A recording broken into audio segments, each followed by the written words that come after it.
What if the stars themselves began to whisper back? At first, it was just static radio echoes from the edge of time. Then came the voices speaking in perfect human language. They said they were the souls of lost civilizations, waiting for us. But when their ships arrived, the truth wasn't salvation. It was hunger, ancient beings feeding on consciousness to escape decay. Now, humanity stands at the edge of a graveyard made of suns. And to survive, we must turn entropy, the end of everything, into our weapon. Because if we fail, every mind that ever lived will burn in silence. Join us as we descend into the grave of stars. Section 1. The Voices Beyond the Line. It began with whispers no one could explain. Across the deep range observatory stationed beyond the human line, a repeating signal bled through the static, soft, rhythmic, impossibly structured. At first, it sounded like background noise, another byproduct of the gravitational distortions that still haunted the edges of known space. But when the signal was isolated, filtered, and translated, it spoke a single word that froze every researcher in the room. Hello. The voice wasn't alien. It was human. Within weeks, every major array across the Sol Concord registered the same pulse. The transmissions came from a region far beyond the Oort expanse, deep inside a stellar dead zone where collapsed suns drifted like embers in a sea of dark matter. The sector was already known to explorers as the Grave of Stars, a place where light itself seemed to go to die. Yet now, those silent remnants were speaking back, echoing words not only in modern Terran dialects, but in hundreds of extinct languages drawn from Earth's forgotten past. Admiral Rhea Kael, commander of the exploration fleet Eidolon II, stood inside the Sol Observatory's upper deck, watching the signal unfold across a holographic display. Each pulse rippled outward like a heartbeat in the void. Around her, scientists argued over data and theology in equal measure. Some believed it was an automated archive. Others swore it was divine. But to Kael, it felt like neither. It felt like a memory trying to be remembered. "They're calling to us," said Dr. Oren Marek, the mission's physicist. His tone was quiet, reverent almost. The pattern matches a neural resonance map. These aren't broadcasts. They're thoughts. Kael studied the spectral graph, the hairline peaks forming syllables no computer could misinterpret. "Hello, people of Sol." The voice pulsed again, clearer this time, measured, calm, patient. "We are the keepers of remembrance. The Ichorum. Join us, and you'll never fade." The command chamber fell silent. Kael felt something cold move through her chest, an ancient instinct warning her to run. Yet curiosity pressed harder than fear. Humanity had seen creators fall, civilizations vanish, constellations rewritten by their own hands. What could possibly be left to fear from a whisper in the dark? Plot a course, Kael ordered finally. Set destination, the grave. Outside the viewport, the stars seemed to flicker once, like an audience blinking in anticipation. The fleet that would cross the edge of eternity began to assemble, its engines igniting against the night. Somewhere, beneath the hum of the drives, the whisper repeated again, almost softly enough to sound human. "Welcome home." Please do press that like button if you have enjoyed this story so far. That would mean a lot to me. Now back to the story. Section 2. The Promise of Forever. The Eidolon II and her escort ships crossed the boundary of mapped space 11 days after departure. Beyond the human line, the stars grew sparse, dimmed by cosmic dust and ancient remnants of gravitational scars.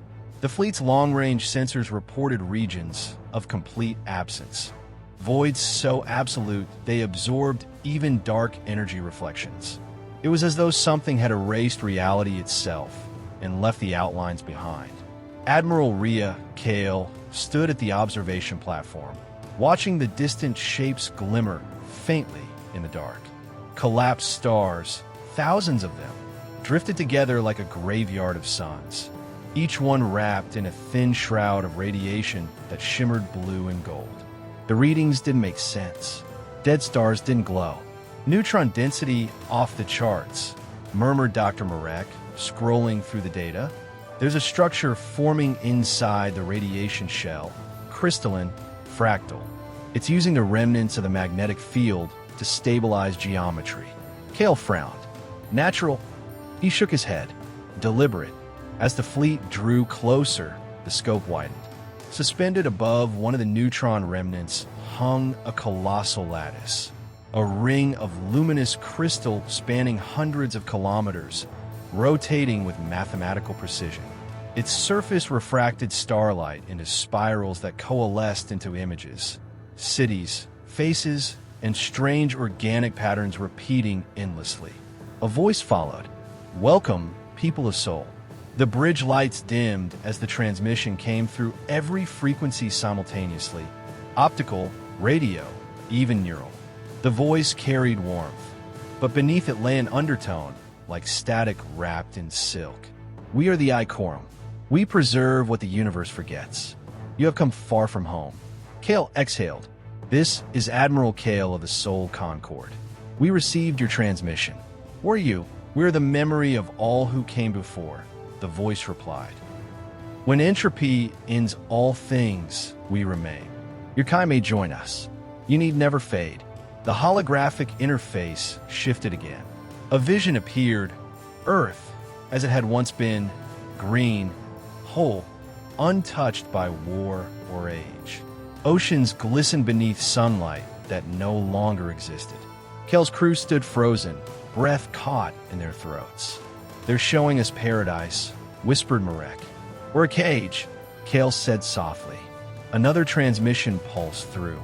"We ask nothing, only that you submit your essence for preservation.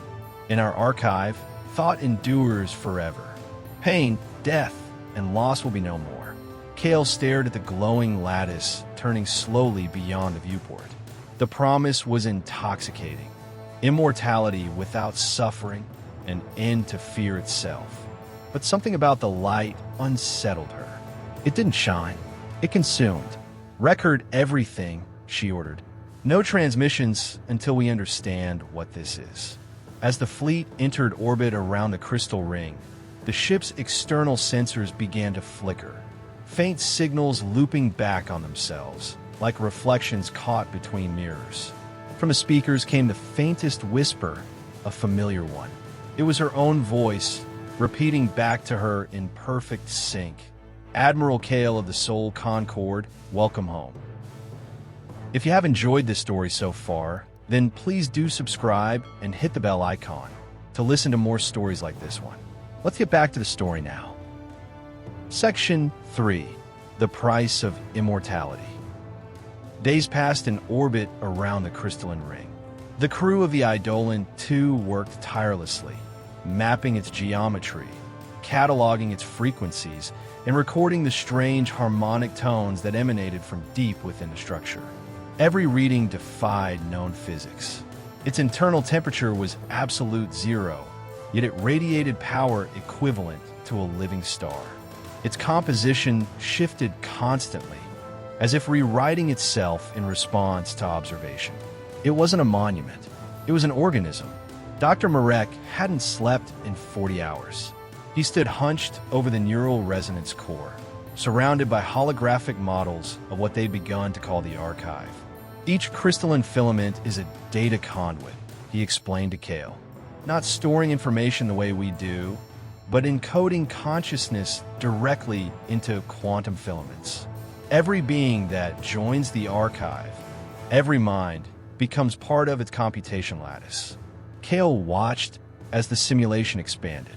Billions of faint flickers pulsed within the lattice, each representing a consciousness trapped inside. "How many?" "Too many to count," Marek said. "Tens of thousands of species, millions of individual signatures. And it's still growing." As if responding to their curiosity, the Ichorum reached out again. A being of radiant plasma appeared before the bridge. Humanoid, yet fluid, its body composed of pure light. The voice came from everywhere at once. You seek understanding. We offer truth. Kael stood firm. What is this archive? It is the final refuge, the being replied serenely. We preserve all who fear the end. Those who accept the silence of entropy are reborn within us, their knowledge shared across the stars. Kael hesitated, and those who refuse? The being tilted its luminous head, the gesture disturbingly human. They fade, as will you in time. After the entity vanished, Kael turned to Marek. Give me a biological analysis on that projection. Anything, composition, radiation, energy signature. Hours later, Marek returned, pale and shaking. Admiral, the signal patterns from the Ichorum aren't random. They're pulling neural data from our systems, from us. Every time we interact, it copies our brainwave frequencies. Kael's stomach sank. They're feeding. Exactly. The archive isn't preservation, it's predation. Those voices we heard from the lattice? They're not alive. They're drained remnants. The Ichorum are using stored minds as batteries, leeching cognitive energy to delay their own decay. Kael's reflection stared back at her in the viewport, distorted by the faint glow of the ring below. She thought of all the species consumed by this shining grave. They're not supreme beings, she said quietly. They're parasites. The bridge alarms flared suddenly. An energy surge rippled across the fleet as one of the escort ships, the Ardent Veil, transmitted a distress beacon. Its systems had gone dark mid-scan.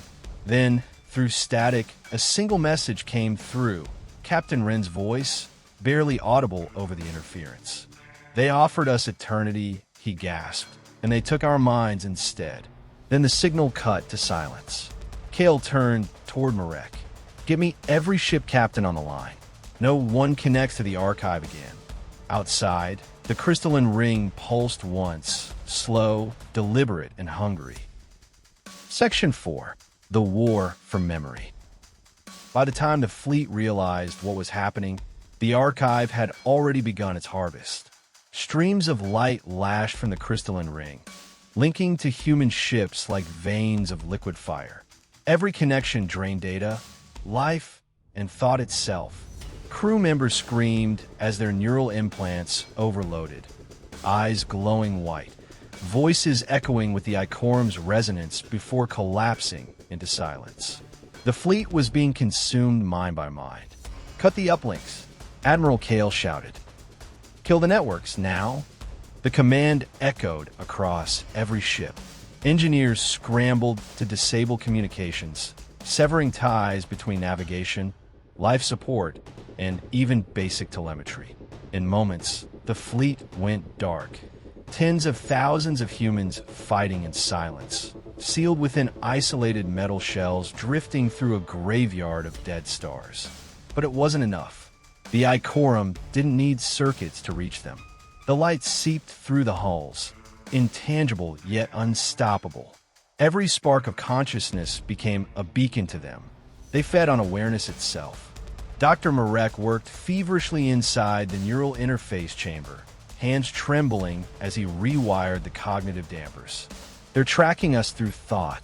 We need to lower our mental signal output, create noise. Noise, Kael demanded. Randomized quantum interference. If we flood the area with overlapping signals, they won't know which minds to follow. Kael hesitated for only a moment before activating fleet-wide override. Do it! The first wave of interference surged outward like a storm. Artificial thoughts, mathematical chaos, filled the void, an ocean of meaningless data designed to confuse the enemy. For a heartbeat, the light retreated. The crystalline ring dimmed, its perfect order fracturing into uncertainty. Then came the retaliation. A sphere of pure radiance erupted from the core of the archive, expanding faster than sensors could track. It struck the Eidolon II broadside, tearing through its magnetic shields and hurling the ship into a spiraling drift. The hull screamed under the stress, atmosphere venting into the black. Kael steadied herself against the console, her voice hoarse. Report.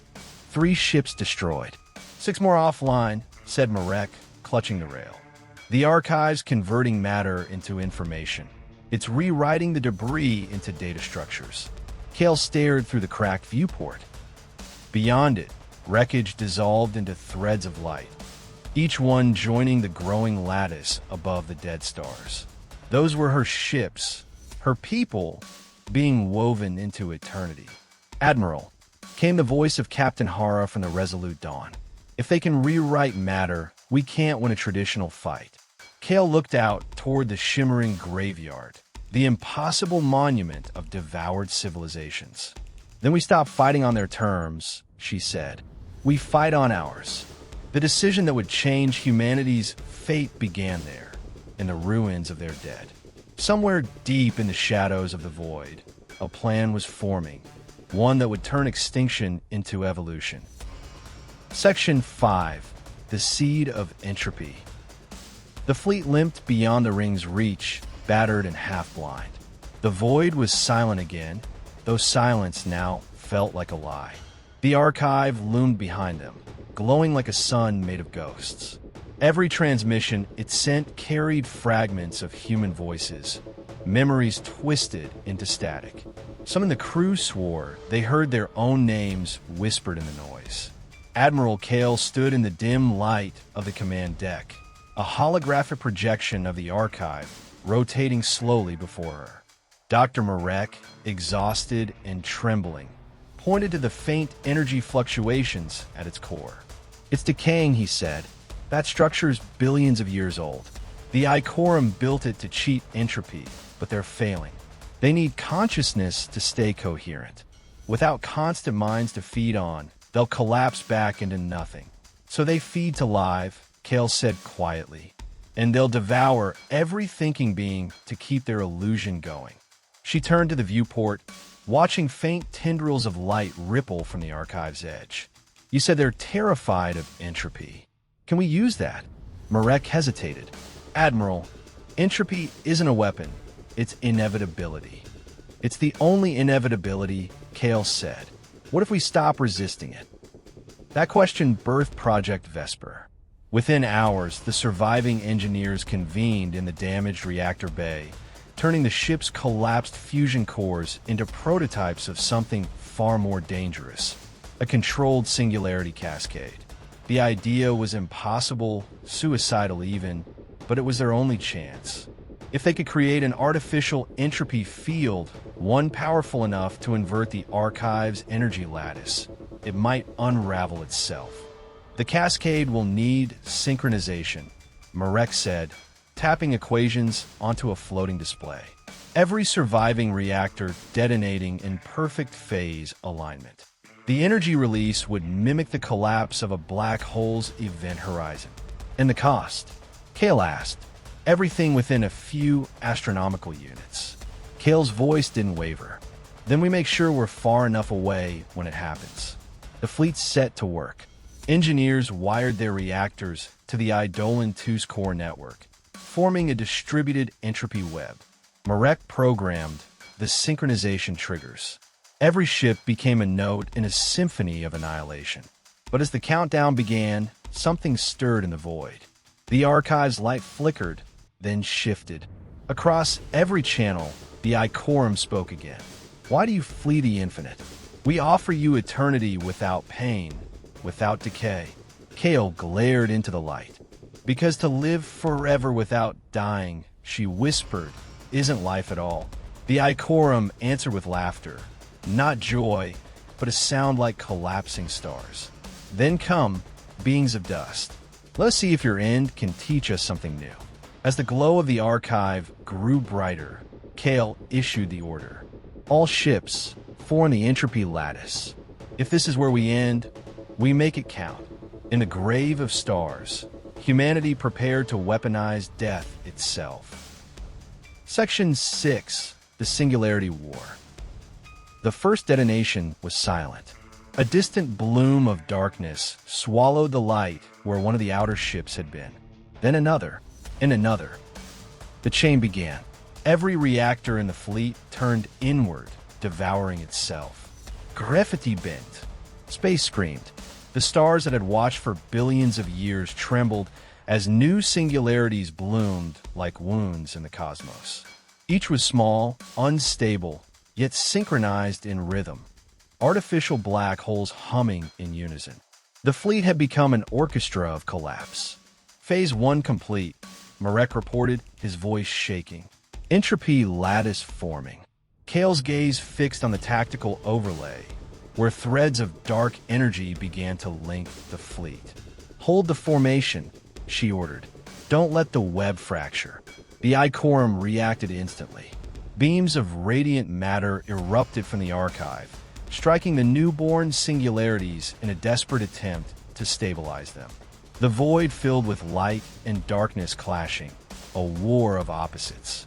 Entire ships were vaporized in the exchange. Yet for every one destroyed, their singularity burned hotter, more unstable. On board the Eidolon II, the gravity alarm screamed. The deck plates twisted, time dilation skimming seconds from their lives. Crew members floated in pockets of distorted space as systems flickered in and out of existence. Kael gripped the rail as the ship's artificial horizon shimmered like liquid glass. "Admiral," Marek shouted. "They're trying to absorb the singularities into the archive lattice. If they succeed, they'll turn entropy itself into fuel." Kael's eyes narrowed. "Then we push harder." She keyed into the fleet-wide channel. "To all remaining vessels, divert remaining plasma reserves into the cascade. No half measures. If the universe demands decay, we'll give it something to remember." Outside, the stars died one by one. The light of the archive faltered. Its crystalline spires cracked under gravitational strain. But the Ichorum fought back. Their forms emerged from the lattice, giant silhouettes of burning geometry, each being made of light and memory. They struck with beams that bent time itself, freezing ships mid-detonation. Kael stared into their radiance. "You call yourselves eternal," she whispered. "But even supreme beings fall to gravity." She slammed her palm against the control seal. The Eidolon II's main reactor went critical, merging with the others. The lattice flared bright, then inverted. The wave that followed wasn't light. It was the absence of it, a collapse that devoured sound, energy, and even thought. For a moment, the grave of stars ceased to exist. Then, from the heart of that nothingness, something began to move. Humanity's last weapon had become something far more, something alive. Section 7. The Memory of Light. When the flash subsided, there was no sound, no data, no stars. The sensors aboard the Eidolon II showed only static. Yet slowly, as if reluctant to exist again, reality returned. The black horizon that had devoured everything now shimmered, thin as glass, curved like the inside of a cosmic mirror. Beyond it, fragments of light drifted, broken, spectral echoes of what once were stars. Kael opened her eyes to the trembling hum of power cycling through the ship. Status. Marek stared at his console, unable to speak for several seconds. "We're inside the singularity field," he finally whispered. "Admiral, the lattice didn't collapse. It stabilized. We're suspended in negative energy equilibrium. Somehow, the entropy cascade turned into structure." Kael frowned. "A structure made of what?" He hesitated. "Us." Data unfolded across the display. Millions of neural signatures, human and alien alike, stretched across the event horizon. Consciousness, thought, and memory woven together into a lattice of pure potential. The singularities had merged minds instead of destroying them. Humanity's sacrifice had birthed something new, a fusion of entropy and awareness. Across the void, the Ichorum flickered into view. But they were no longer luminous and eternal. Their crystalline bodies fractured, light leaking from within. Voices poured through the comms, desperate, distorted. "You can't hold entropy. It will consume you as it did us." Kael stood firm. then maybe it's time entropy learned something new. The singularity field pulsed in response. Where the Ichorum attacked, the darkness adapted, folding their energy back into itself, learning with every strike. The more they fought, the weaker they became, their brilliance fading to dull red embers. Marek turned, realization dawning. Admiral, the field is mimicking them, absorbing their structure, rewriting their order. Kael nodded slowly. Entropy doesn't destroy anymore. It evolves. For the first time in the war, the Ichorum faltered. Their vast ships turned, scattering toward the edges of the collapsing region. Some imploded as the new field overtook them. Others fled into the deep void, their radiance fading into the distance. The graveyard of stars became a battlefield of fading ghosts. Kael's voice was calm. How long until the collapse completes? Hours. Maybe less, said Marek. Once the lattice burns out, there'll be nothing left of this sector. Kael looked at the glowing web of merged consciousness. Then we make those hours count. Outside, the merged singularities pulsed brighter, forming patterns of faint, human geometry, circles, spirals, and constellations that no one had ever seen before. It was as if the universe itself remembered what it had lost and decided to draw again. In that light, humanity found proof, not just of survival, but of transformation. Section 8, The Archivist's Fall. The remaining Ichorum gathered their strength for one last stand. Their surviving vessels, once radiant arcs of crystal and plasma, now burned dim like dying suns. Yet within that fading brilliance, something vast was forming, a single consciousness merging the fragments of thousands. The true Ichorum archivist, the one who had built the grave of stars, was awakening. Kael and her crew watched in awe and dread as the archive reassembled itself into a colossal figure, part light, part geometry, spanning the horizon of the singularity field.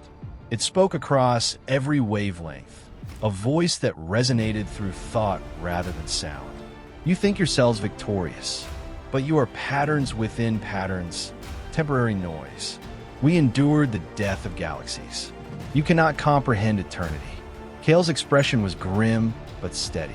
Eternity without change isn't endurance. It's rot. The being's light flared. The gravitational equilibrium shattered, sending shockwaves through space. The fleet was tossed like dust. Fragments of hull, plating spun into the void, burning into streaks of molten silver. On board Eidolon II, alarms screamed as pressure seals failed and artificial gravity buckled. Admiral, Marek shouted, gripping the console. It's drawing energy from the field. It's feeding off the entropy cascade itself. Then we give it more than it can consume, Kael replied. She pulled up the synchronization interface for the singularity lattice. Each node pulsed like a heartbeat. Hundreds of ship reactors still connected by quantum link, their cores flickering on the edge of collapse. If we detonate the entire lattice simultaneously, the feedback will exceed containment. It'll trigger a total inversion. Marek went pale. That would rip space-time apart. Kael gave a faint, tired smile. Only if we do it wrong. Through the viewport, the archivist's form towered over them, its light washing across the fleet in waves of blinding radiance. Why resist, being of dust? Join us. We can preserve you. Every thought, every dream, forever. Kael stared at it, and in that moment she saw reflections of every civilization it had consumed. Beings of countless shapes and histories, all trapped within its brilliance, all silent. You call that preservation? She whispered. That's the slowest kind of death there is. She keyed in the final command sequence. All ships, link your cores to mine. Marek hesitated. Admiral, once we ignite. I know. She looked out at the vast horizon. But some graves are meant to bloom. The archivist roared, not in sound but in gravity. Space trembled as its energy surged. Kael's voice cut through the distortion. Execute the Vesper sequence. Across the grave of stars, Every remaining human ship ignited. Singularities flared, intertwining into a perfect lattice of darkness and light. And at its center, the Archivist began to fall. Section 9. The Collapse of Creators. The Vesper sequence began with silence. Every engine, every circuit, every fragment of light dimmed as the lattice synchronized. Then, like the breath before a storm, the void inhaled. Space bent inward and gravity sang. The stars themselves seemed to shudder in sympathy as energy folded upon energy, feeding the singularity web. The Archivist screamed. Its body, if it could be called that, fractured into cascading fractals of golden radiance. Each fragment spun outwards, clawing for the edges of the collapsing field. Its voice filled the minds of the fleet, 1,000 tones overlapping into something that was both pleading and enraged. You cannot erase memory. You cannot unmake eternity. Kael stood at the command deck of the Eidolon II, her body weightless as the ship hovered between time and collapse. "We're not erasing it," she said softly. "We're freeing it." The singularities responded as if hearing her voice. The lattice pulsed, not chaotically now, but in rhythm, a harmonic resonance spreading across the field. Every ship's reactor joined the pulse, synchronized through neural relay. Marek's voice came through the comms, ragged but steady. Entropy harmonics stable. Flux channels holding. "Admiral, it's working." The Archivist retaliated with all that remained of its strength. It reached into the lattice, pulling raw consciousness from the field, devouring every spark of life it could touch. Crew screamed as their neural links overloaded. Minds flickered, data bleeding into the void.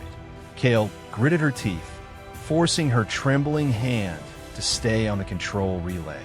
"Don't break formation," she ordered. "We hold a pattern.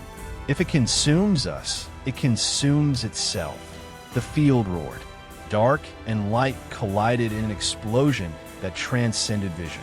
Space twisted into impossible shapes, spirals of black flame, rivers of starlight flowing backward through time. The fleet was gone, reduced to outlines of glowing dust, but their pattern remained. The human line reborn, one last defiant constellation, woven from the will to endure. Kael closed her eyes and reached through the neural interface. The lattice was more than machinery now. It was thought made real. She could feel the presence of every pilot, every ship, every memory of Earth alive within the web. Together, they moved as one. "Admiral," Marek whispered through the link, his voice echoing in her mind. "If we continue, there's no coming back." She smiled faintly. "Then let's make it count." The lattice reached critical convergence. Gravity folded inward faster than light could flee. The Archivist's brilliance collapsed in on itself, devoured by the very entropy it had feared for eons. Its scream faded into nothing, and then the field detonated. No light, no sound, just the slow unfurling of creation reborn. The Eidolon II disintegrated at the edge of the implosion, its hull torn apart atom by atom. But Kael's last thought wasn't fear. It was awe. She had seen beings fall, and humanity rise from their graves to become something greater. When the wave finally ceased, the void was still. The grave of stars had become a cradle. Section 10. Echoes of the Infinite. When light returned, it was not the same. It shimmered like liquid glass, refracting across the horizon of the reborn void. The lattice was gone, yet something of it remained, a pattern woven through space itself, invisible to the eye, but resonant in every frequency.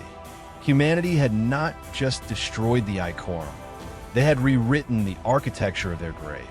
The Eidolon II no longer existed in any traditional sense.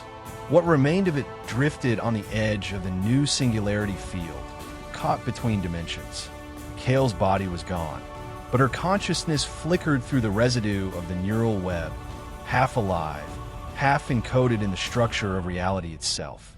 She could feel them. Thousands of others. Voices like faint ripples across the continuum. The remnants of her crew, the fallen fleets, even echoes of the Ichorum, now stripped of form and pride. Together, they formed something vast and strange. A collective awareness suspended between entropy and rebirth. Admiral. Marek's voice reached her, distorted but clear enough to make her chest ache. "We did it." "Yes," she answered, though she wasn't sure what her voice truly was anymore. "But what did we become?" In the silence that followed, she reached outward, sensing the boundaries of the new field. The collapsed singularities had not vanished. They had fused into a continuous network of micro-horizons, each one humming with residual energy. The system was self-sustaining, feeding on the decay of entropy itself. Where there had been nothing, now there was balance. Kael's perception shifted. She saw the universe from outside its frame. The faint glow of distant galaxies, the rippling wake of collapsing space-time, the long pulse of cosmic radiation carrying echoes of her people's final act. Humanity had scarred the heavens again, but this time the scar glowed with purpose. Then she heard it, faint at first, like static, then clearer. Words carried across the void in human cadence. "Admiral Kael, signal received. This is Concord Command. We're detecting gravitational anomalies across the Oort boundary. Are you reading this?" She froze. Concord Command had been destroyed days before the activation. Yet here it was alive, or perhaps reborn. Her awareness reached outward. Across the field, new light coalesced. Ships forming from raw energy, fragments of matter assembling around consciousness signatures. The fallen fleets were reconstructing themselves, drawn together by the resonance of the lattice's final pulse. Humanity had left the material behind. Now, they were building from thought and energy, vessels of luminous structure, powered by the same entropy they once feared. Marek's voice returned, filled with awe. "Admiral, we didn't die. We evolved." Kael could feel it too, the pulse of a new kind of existence. They had broken the cycle of decay, not through immortality, but through transformation. The universe itself had become their vessel.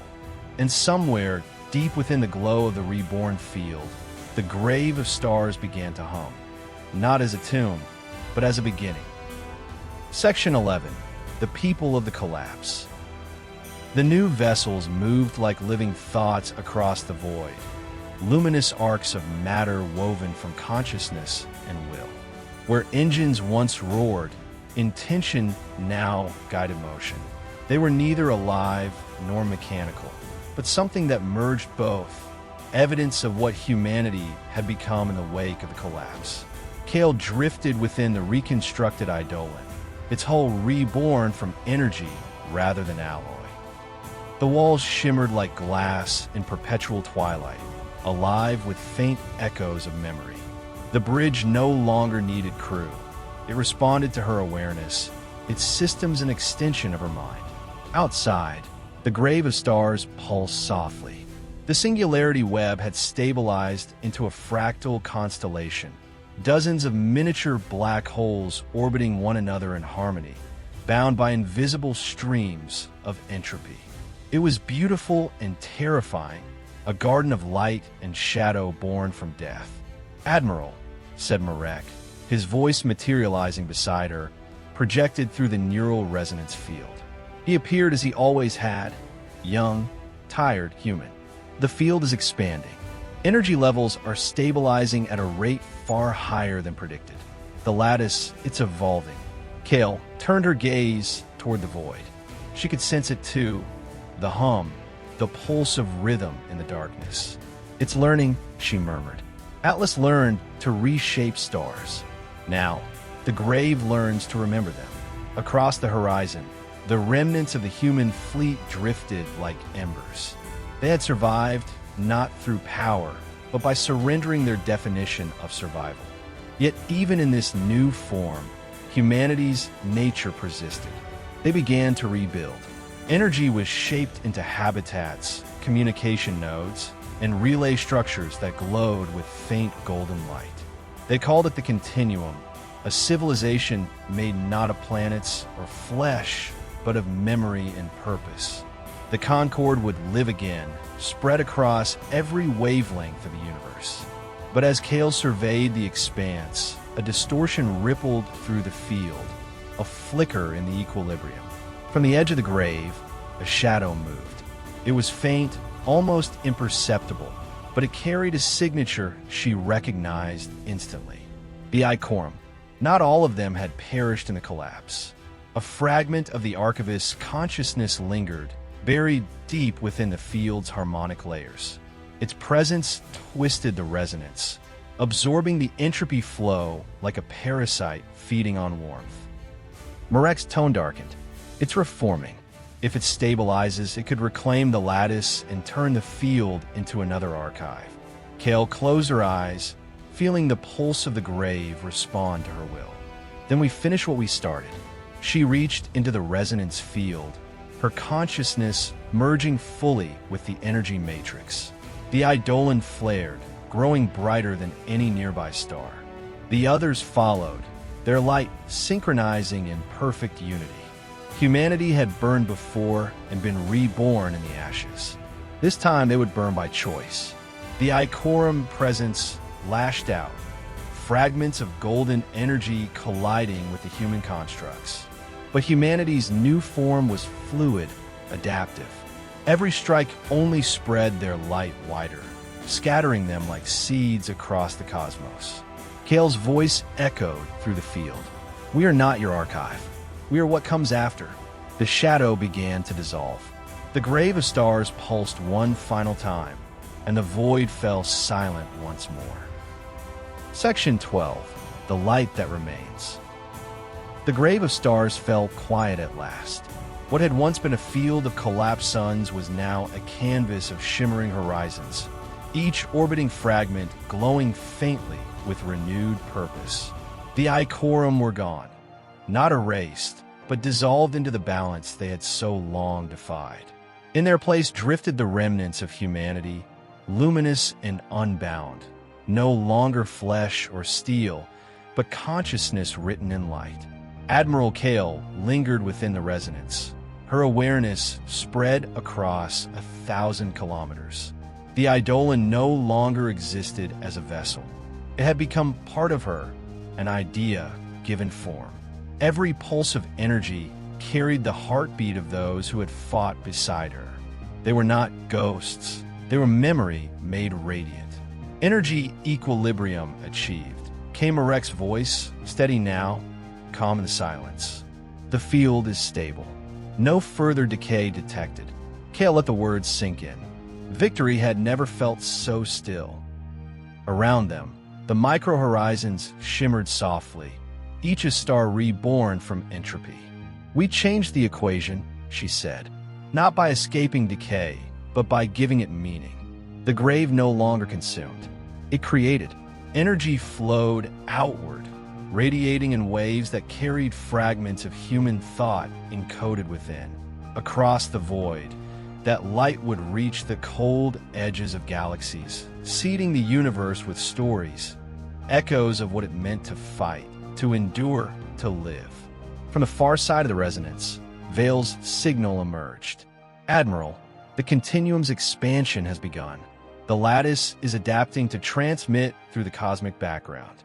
Our legacy will ride on the pulse of radiation itself. Kael smiled faintly. Then humanity will never be forgotten. She looked toward the heart of the grave, with a singularity once devoured all light. Now it pulsed with golden warmth. Within it, new stars were forming, artificial but alive, born from harmony between decay and rebirth. As she drifted closer, Kael felt her awareness begin to thin, merging with the rhythm of the Continuum. Her thoughts intertwined with billions of others, a collective heartbeat that transcended individuality. She didn't resist. Humanity had never survived because of strength alone, but because of unity. Admiral, whispered Marek, his voice fading like an echo through water. What now? Kael's answer came as a whisper of light. Now we become the constellation. The grave of stars shimmered, then bloomed outward in a burst of radiant dust.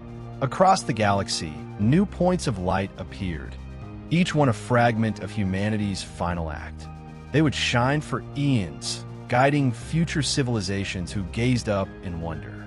And somewhere, carried on the pulse of the cosmos itself, a final message resonated through the dark.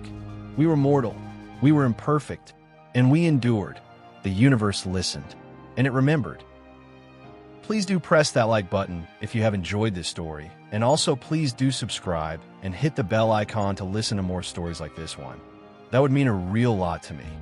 Now go ahead and listen to your next story here.